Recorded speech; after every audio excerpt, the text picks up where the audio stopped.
Hello bachcho, let's discuss this question. In a 3.2 kilo base pair long piece of DNA, 820 adenine bases were found. What would be the number of cytosine bases? A 780, B 1560, C 740 या D 1480? इस question को solve करने का जो की concept है वो है बेस पेयरिंग और चार गैप रूल की एप्लीकेशन को यूज करना. बेस पेयरिंग एंड चार गैप्स रूल, तो इन दोनों को यूज करके ही आप आसानी से इस क्वेश्चन का आंसर निकाल सकते हो. इस क्वेश्चन में बेसिकली ऑप्शंस को लेके एक प्रॉब्लम था, तो पहले तो हम करेक्ट मेथड ऑफ सॉल्विंग को देखेंगे और फिर हम फॉर द क्वेश्चन उसको चेंज करके आंसर निकालेंगे. तो अगर आप ध्यान से क्वेश्चन में पढ़े, पहली बात क्या है, यहाँ पर डीएनए की बात हो रही है, आरएनए की नहीं. तो आपको किन चार नाइट्रोजनस बेसिस को कंसिडर करना है? Adenine, guanine, cytosine, thymine.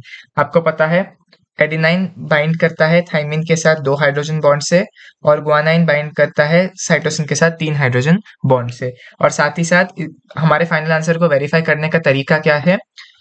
Amount of purines is equal to amount of pyrimidines. ये हमारा वेरिफिकेशन वाला स्टेप होगा. तो सबसे पहले हम एग्जैक्टली क्वेश्चन के अकॉर्डिंग चलेंगे, लेकिन उससे हमें बेसिकली ऑप्शन में से कोई आंसर नहीं मिलने वाला, तो हम एंड में ऑप्शन के अकॉर्डिंग कुछ चेंजेस करेंगे. तो सबसे पहले हमको क्लियरली आपको यहाँ पर ध्यान देना पड़ेगा कि 3.2 किलो बेस पेयर्स कहा गया है. तो अगर मैं लिखूँ 3.2 किलो बेस पेयर, क्या मैं इसको 3200 बेस पेयर्स लिख सकता हूँ? और इसको मैं 6400 बेसिस ऐसा भी लिख सकता हूँ. 3.2 किलो मतलब 3200 और बेस पेयर्स है. अगर 3200 बेस पेयर है तो 6400 बेसेस होंगे, क्योंकि एक पेयर में 2 बेसेस होती है. तो हमको दिया गया है 6400 बेसेस है टोटली. अभी अगर आप देखिए क्वेश्चन में दिया गया है कि 820 एडिनाइन के बेसिस है आपके पास. तो आपको पता है एडिनाइन बाइंड करता है थाइमिन के साथ, तो जितना एडिनाइन होगा उतना ही थाइमिन होना चाहिए. तो इसका मतलब क्या है? 820 एडिनाइन मतलब 820 थाइमिन होना चाहिए. तो अगर हम इन दोनों को ऐड करें, एडिनाइन प्लस थाइमिन कितना होना चाहिए? आपका 1640. और अगर आप देखें कि रिमेनिंग बेसिस कितने हैं, रिमेनिंग बेसिस कौन से होंगे? जी प्लस सी.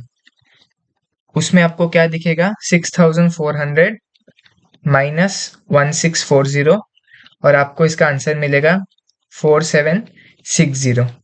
तो अगर आपसे पूछा जाए कि कितने नंबर ऑफ ग्वानाइन, उतने ही होंगे नंबर ऑफ साइटोसिन, और वो होना चाहिए 4760 डिवाइडेड बाय 2, जो होगा 2380. लेकिन आप क्लियरली देख सकते हो कि 2380 कहीं पर भी ऑप्शंस में नहीं है. तो ऐसे केस में हमको बेस्ट ऑप्शन सिलेक्ट करना पड़ता है. तो अगर हम इसको किलो बेस पेयर्स लेने के बजाय इसको अगर हम 3.2 किलो बेसेस ले लें, बेस पेयर करने के जगह पर हम उसको 3.2 किलो बेसेस ले ले, तो शायद हमको एक आंसर मिल सकता है. तो हम इसको ट्राई करते हैं. तो हमको मिलेगा 3200 बेसिस. आपको पता है कि 820 एडिनाइन है तो 820 थाइमिन होगा. ए प्लस टी कितना होगा? 1640. तो हमारा जो रिमेनिंग है जी प्लस सी, वो कितना होना चाहिए? 3200 माइनस 1640.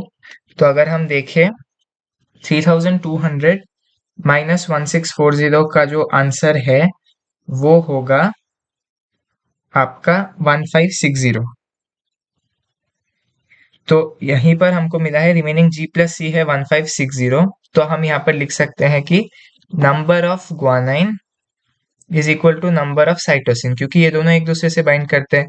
और वो कितना होगा? 1560 डिवाइडेड बाई 2, और वो आंसर होना चाहिए आपका 780.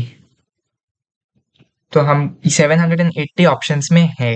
तो जब ऐसे सवाल आ जाते हैं जहाँ पर आपको लिटरल मेथड में कोई दूसरा आंसर मिल रहा है, तो एक बार आप ऐसे चेंजेस करके देख सकते हो अगर ऑप्शन मैच कर जाए।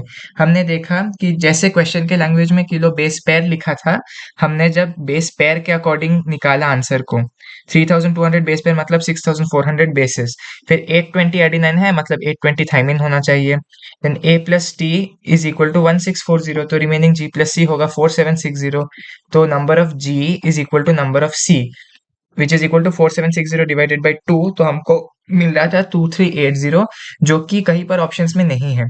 तो instead of taking 3.2 kilo base pair, हमने उसको बस 3.2 किलो बेस समझ लिया।